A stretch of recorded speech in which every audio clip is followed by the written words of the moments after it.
Hi, it's me, Ingrid INFP, and I wanted to talk about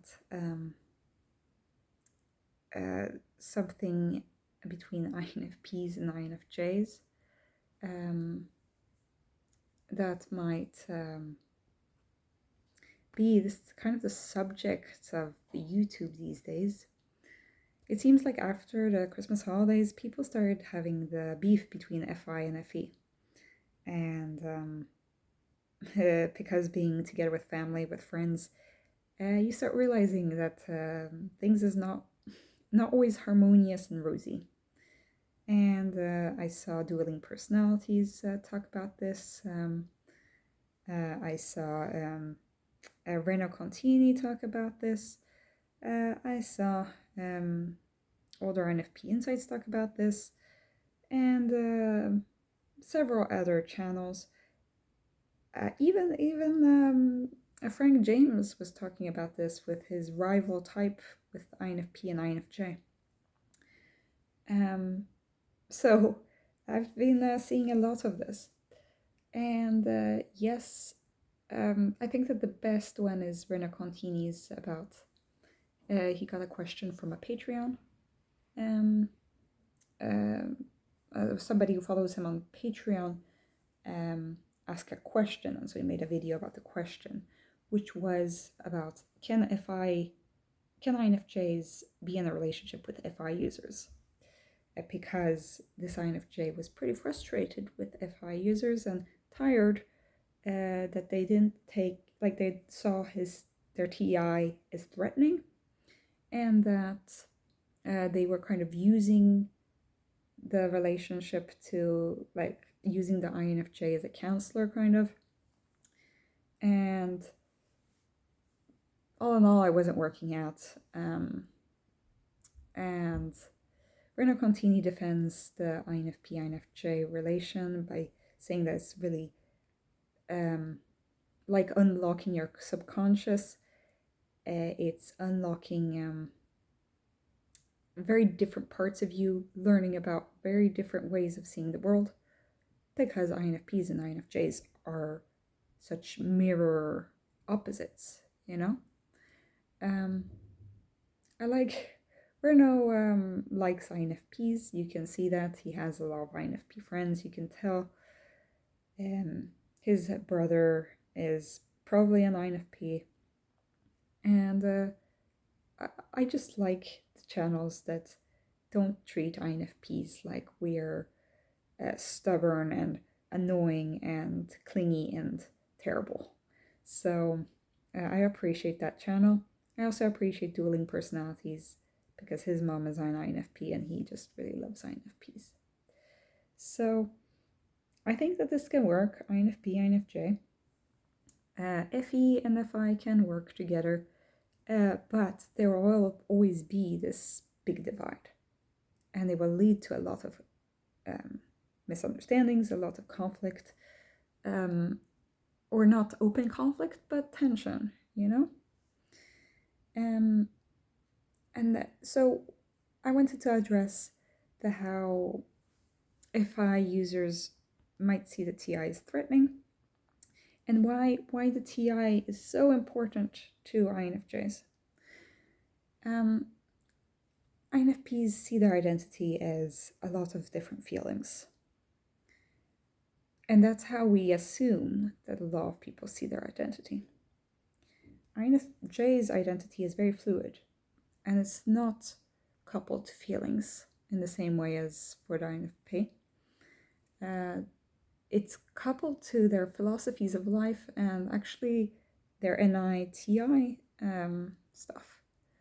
So they link a lot of their identity, of their self, to ideas, to concepts, to truth, what they call truths. And the INFP might be a little bit oblivious to all that's going on under the surface. We might be pretty good at reading people, but INFJs are another species of human, you know, so that is a little bit more difficult to understand what's going on in an INFJ's head. But I think that it's easy for us as INFPs we're very in tune with feelings, but we're not very in tune with, well, a lot of people's opinions and how they see theories and what's like, how do you know that somebody, what somebody really thinks about certain things, unless they explain it to you. So INFJs will put a lot of importance in certain topics that they have really thought about. And they will be sensitive if you criticize it too much or if you poke holes at it too much. And it's not that they don't like to be proven wrong, because they are very into having an objective perspective on situations and that kind of thing, but they will be sensitive if you don't take their most important thoughts, concepts, as their important values. So their philosophy on life is how we as INFPs see values. And it's not like they don't like opposing opinions, but you need to agree that it's important to them, or not laugh at it and not joke about it. And it's hard to know, because for an INFP, a lot of concepts and theories are just that, you know. It could be true, it could not be. It could be right, it could be wrong. There is no real truth. Everything is just a mess in the universe, you know, and we're fine with that. And I think, and we see like a lot of theories are just bullshit, but we're fine with that, you know. We don't go and analyze and deeply think about what sounds true to me. We don't go into that as much as the INFJs do. INFJs will think about the same topic for weeks, months, years, and really hone in and really refine what they think this concept, this symbol, this means. And INFPs don't really do that. So it kind of, if you poke at one of the theories, it's like if you're criticizing an INFP's favorite movie, you know? Like the INFP won't be able to explain like why it's their favorite movie, but they'll be like, this is really important to me, you know? This makes me think of all the times I was sad and I watched this movie and I was just so, and it makes me feel so many things that I can't feel with other movies. I mean, INFPs can be sensitive about a lot of things. I'm not very sensitive about my favorite movie because it's not such an important thing to me, but maybe for me the most important thing is like a certain dish, and if somebody doesn't like that dish, I just get so annoyed, you know?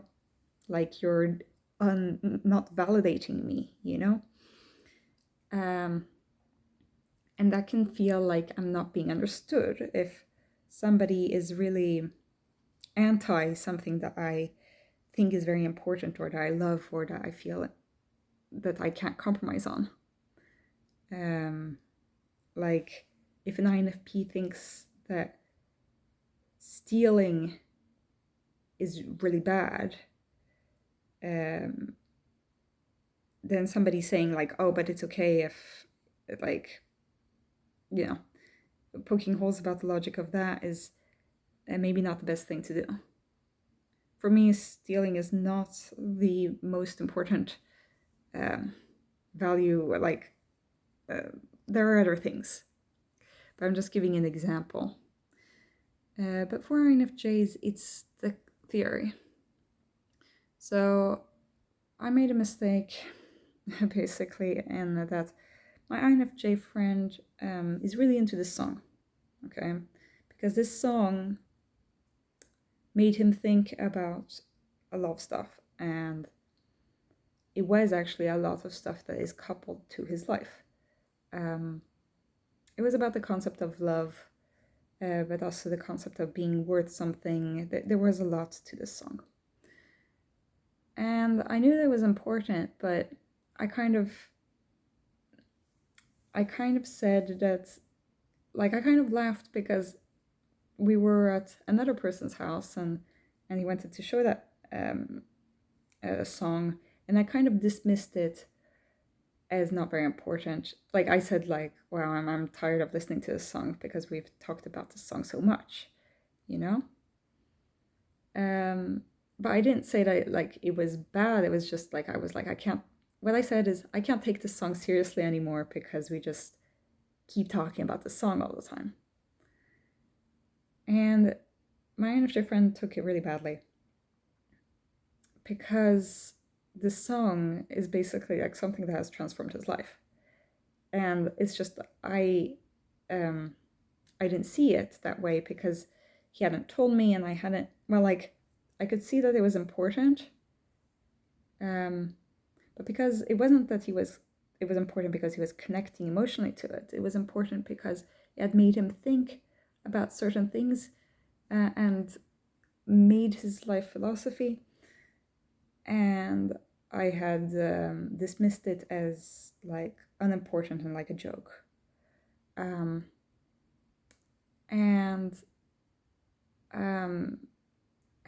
It's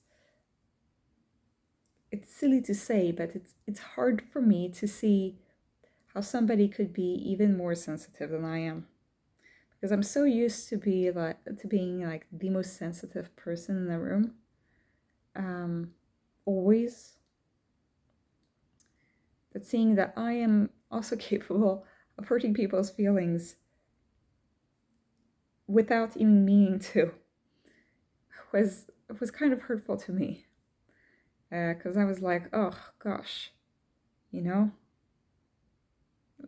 Then I started questioning if I was a good person, you know? But it wasn't my fault. I mean, it was just that I was oblivious to what was happening. And I said something that maybe if I'd thought for 2 seconds, I would have realized it was dumb, but I don't think I could have avoided it. But it made me realize, like, wow, people's senses of self are very different. What creates somebody's identity is not always based on deep values and feelings. Sometimes it is about different concepts. I don't find the concepts that tied to me when I talk about all of my silly any ideas. I don't really couple them to myself. I do couple some accomplishments with myself, because that's my T, I guess, speaking. I couple my memories to myself since I have SI. But I guess that the sense of identity is very different from type to type, especially if you have different cognitive functions. And also the things that we are sensitive about are different in nature. Things that we think, well, we might miss a lot of what makes an INFJ beautiful by forgetting that they have deep feelings. Because they are so good at being the chameleon by hiding, like being so fluid and hiding. It's not like they're hiding, it's just that they are not fixed in who they are. that we don't see the authentic, like what we are seeing is the authentic self. It's just that it's hidden, it's like in a different form. So we have to look out for that. If we like look out for it's a different shape. It takes a different shape than for INFPs. INFJs are sensitive, and INFPs are too. We're just very different creatures. So while maybe the INFP might stand out so much that they're dangerous, like poison dart frogs stand out so much because you don't want other creatures to bite them. The INFJs are dangerous because they are camouflaged, So both of them are good at what they do. It's just you can't be looking for poison dart frogs when you have to look for just a regular frog that is camouflaged in this environment. I don't know if that metaphor made sense. Anyway, I like frogs. So yeah, that was my video about how